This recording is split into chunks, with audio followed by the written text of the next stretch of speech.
Hey YouTube, how you guys doing today? Kevin here coming at you with another video. So what we're going to be working on right now is Dave's TS125, as you guys know.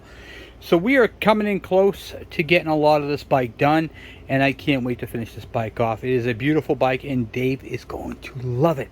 So what we're going to do is we're going to throw some oil in this motor and the spark plug and do a couple little doodads today on it. And, well, let's get crack-a-lacking. But before we do, please take a moment, hit that subscribe button and the bell icon so when I post a video, you get it. Alright, let's get you guys in the stand and we will get on it. Okay, so what I'm going to do is I'm going to fill the oil. So here's where the oil goes right here. There is no dipstick and it's not threaded. This is not like our Kawasaki's. This actually just pushes in and you can actually pull it right out. Alright, so there's that.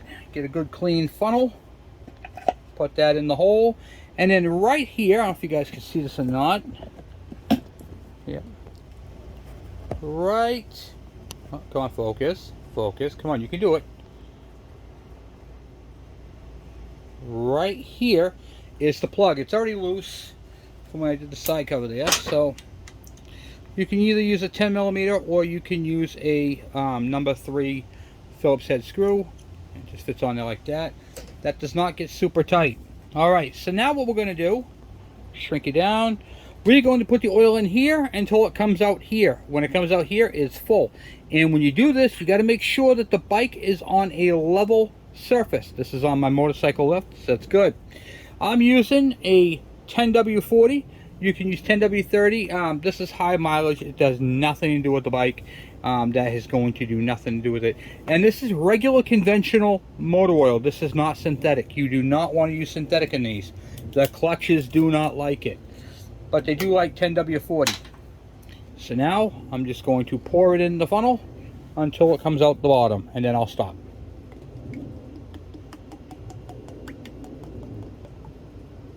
It'll come down. Boom, boom, boom. And you'll start to see it weep out the hole in a minute. You know what I don't have handy right now? Is a rag. Let me go grab a rag just in case. Okay. Got a rag handy because this is going to leak out there and want to make sure we catch it all. I often get asked, how much oil does these bikes take? Who knows? Until it comes out here. It typically tells you on the thing, but it's not going to probably take a whole quart. Chances are it's going to take about a half a quart. Maybe a little bit more. And while you're doing it, you're also looking for leaks too. So let that just subside. It'll come out a little bit. There we go. With the start to come out in a minute. Or should.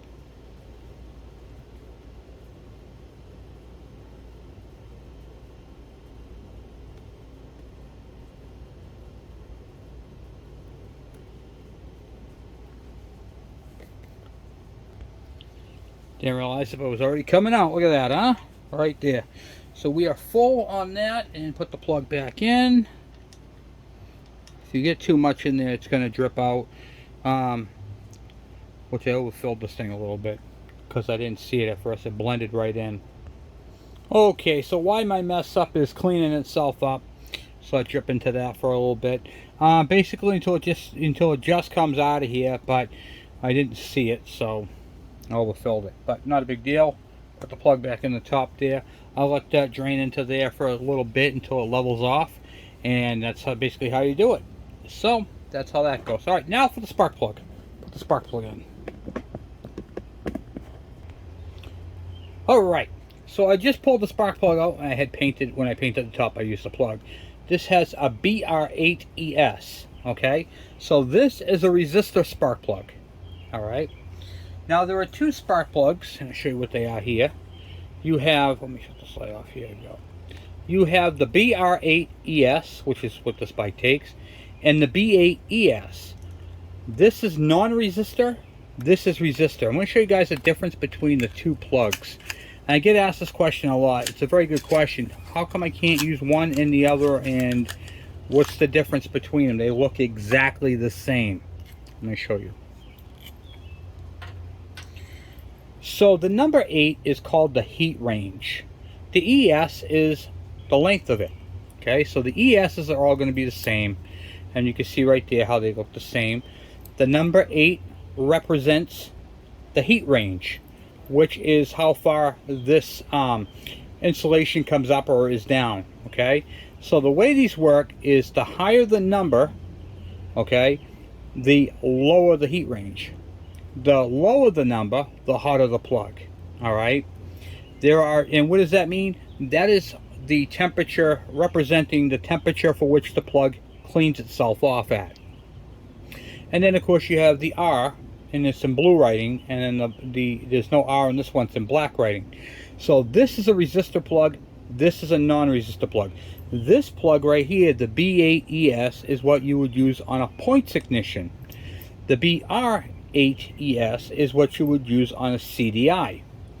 Now, the difference between the two is this has a resistor built into it. If you were to put this spark plug, the non-resistor one, in this engine, that spark would look almost continuous. Okay, you'd be very sluggish, you'd have a hard time running the bike, it would give you all kinds of issues. Okay, the resistor actually slows it down, it puts a load on the ignition system, so you can actually see the spark when it fires. Okay, where you wouldn't if you put this one on here, it'd just be a continuous arc. So you need the resistor on a CDI ignition, and you need a non-resistor plug on points. Now, this is going to be confusing for some of my earlier viewers because I have a KE100 that I converted to CDI, and I don't like resistor plugs, so I'm using this plug. But how did I get this older plug to perform like the newer plug? Now, it's real simple. See this cap right here? Some of these caps you can get have a resistor built into them. If you use a resistor cap, that resistor that would be in this plug would be in your cap, and then you can just use a regular conventional plug. Either way. So that's how I do it on my bikes. Now you might notice how there is a the tops can screw on, and you can take them off because there's two different types of caps. So this particular cap is non-resistor, so it doesn't take that on there. So this cap right here won't plug onto this. It'll just see, it doesn't even fit on there. So what you gotta do, take a trusty pair of pliers, put this on here, and just spin it off. And now it will fit in the bike just fine. Okay, second thing, most common problem with plugs is the person installing them. What do I mean by that? I mean by, here's what happens. You go to the parts store, you take out, you get your spark plug. All right, yay, I just bought a brand new spark plug. I'm gonna put the spark plug in. Real simple, guys. I could do this in like 30 seconds blindfolded. And you screw right into the motor, okay? Just like that. Okay, spark plug's in. No, the spark plug is not correct. Okay, here's what you gotta do first. You gotta take the spark plug out, and you gotta gap your spark plug. All right. So on this particular bike right here, it's 28 to 32 thousandths. All right. So what I use is I use a spark plug gapper. And on my filler gauges, I have these little bars right here. And these are the wire style. These are the type I use. And then this tool right here is for opening and closing the gap. It fits in there like that, and then you can bend it and manipulate the gap. So on here, let's see if I can find my proper setting. This 34, this 30. I can go between 28 and 32, so I'm going to go with the middle one on this one. Right there. Boom. And then what I do is I take this gapping tool and I go right in between them, and look, it cannot work. The gap is incorrect. And that's right out of the box. So do not just take a spark plug right out of a box and throw it in your engine. Okay, so let's gap this correctly here. I'm going to use my tool. I'm going to open up the gap a little bit and then check it. Look at that, guys. Right there. Boom. You should feel resistance on both sides. You shouldn't be able to go up and down. If you do, like I go up and down on this right here, then I can close the gap a little bit. So I just go the opposite way. Okay. Boom, boom, boom. There we go. Now I got resistance. Right there. Okay, good. So now I'm going to put the spark plug in. Nope, can't do that either.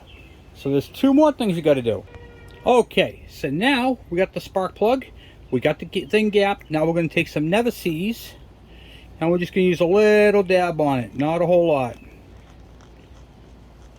we can get it out first. I think it's time for a new anti-seize here. Here we go. Alright, so we got a little dab on there just in one spot, because when you twist this in, it's going to, what do you call it there? Spread it. We'll put that in there.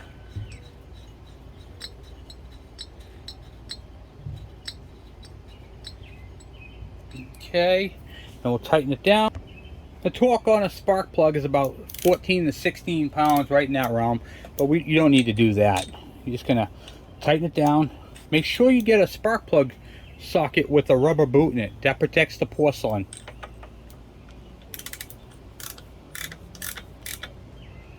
And then just give it a good old snugger. Good. Don't have to gorilla tighten it. We don't need to go that route. Alright, and we're all set to plug it in. No, there's one more thing you gotta do. Okay, so if you ever look inside one of these boots, this one actually is in really good shape. Let's show you guys real quick. See how it's nice and clean in there? You want to keep it clean. And how do you keep that clean? I'm going to show you guys how you keep that clean. All you need to do is add a little dielectric grease, which is what you should be using on your boots anyway, because it protects it.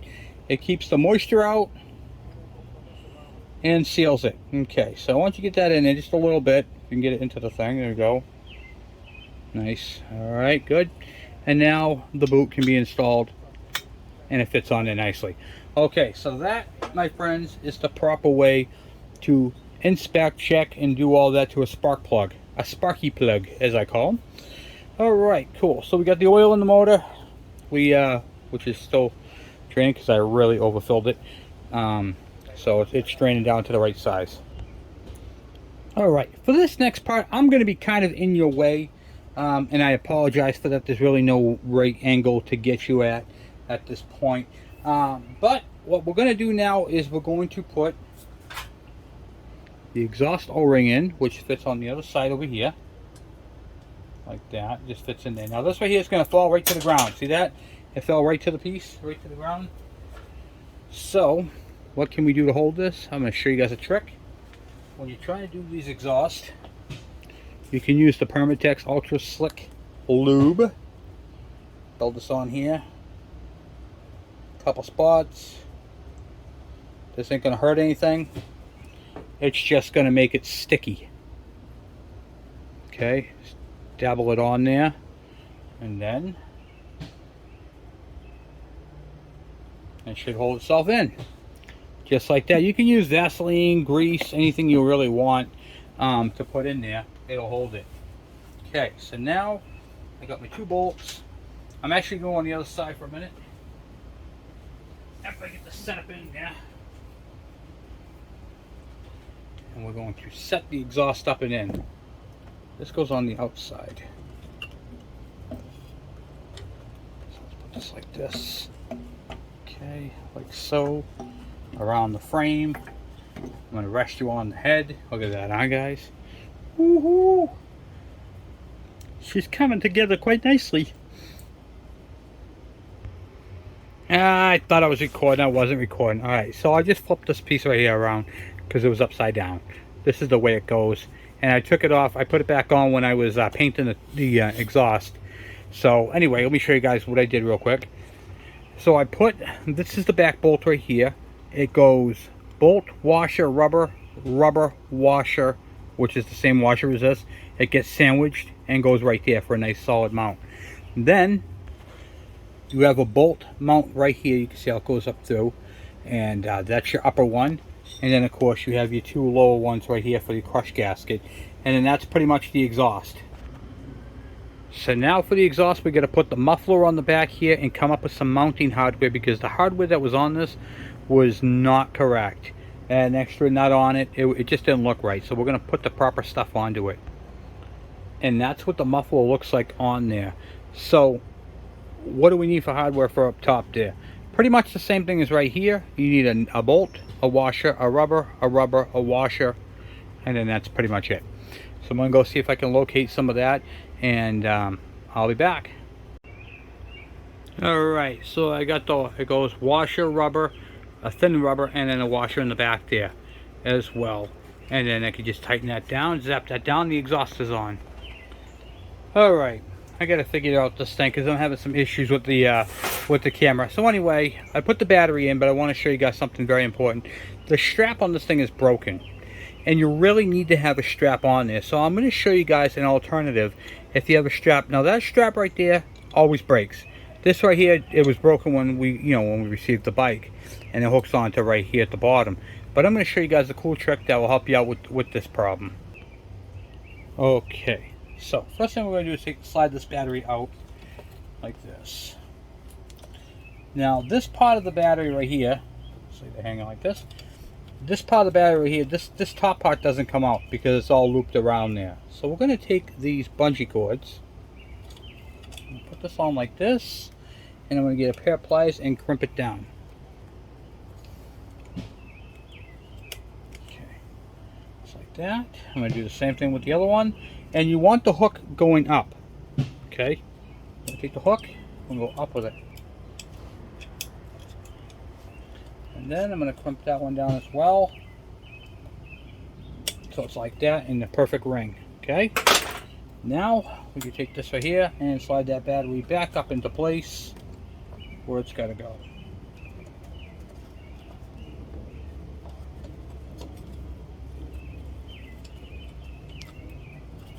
Over the top like that.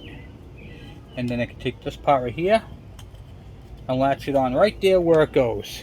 How about that, huh? What do you think? Like that?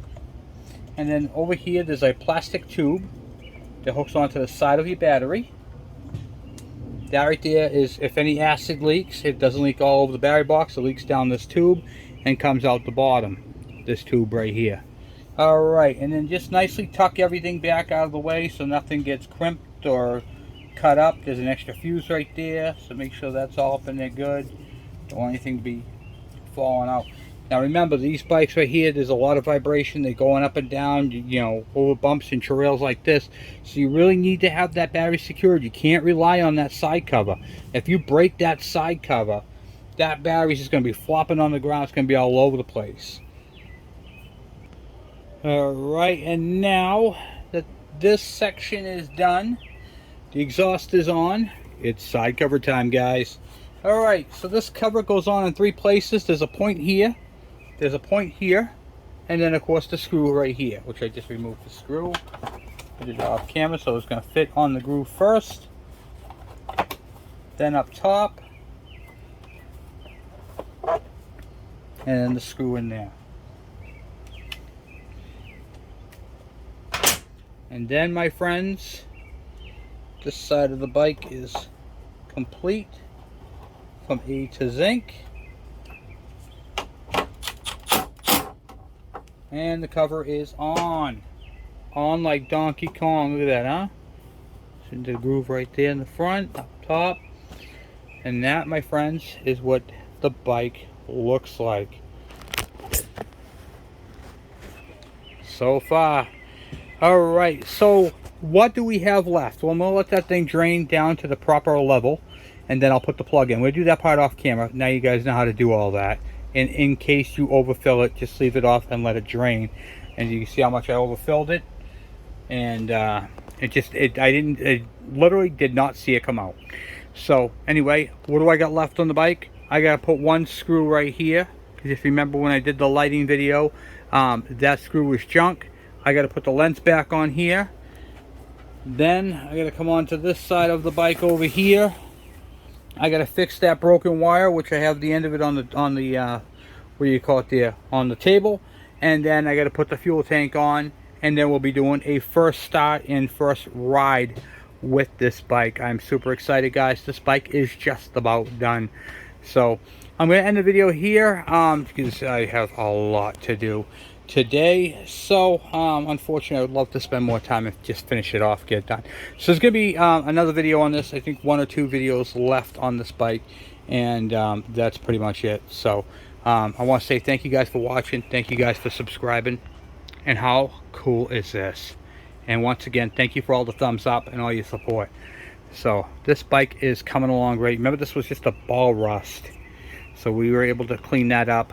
We did a lot of work to this bike to get it back to the condition it's in, and I know Dave is going to love it. He's going to be super excited about it, and everything is just in, okay, I can just with 2 fingers. It's awesome. So once again, guys, thank you for all your support, all your comments, and all your help, and I just really appreciate that. So once again, guys, thank you, and I will talk to you guys later. I'm out.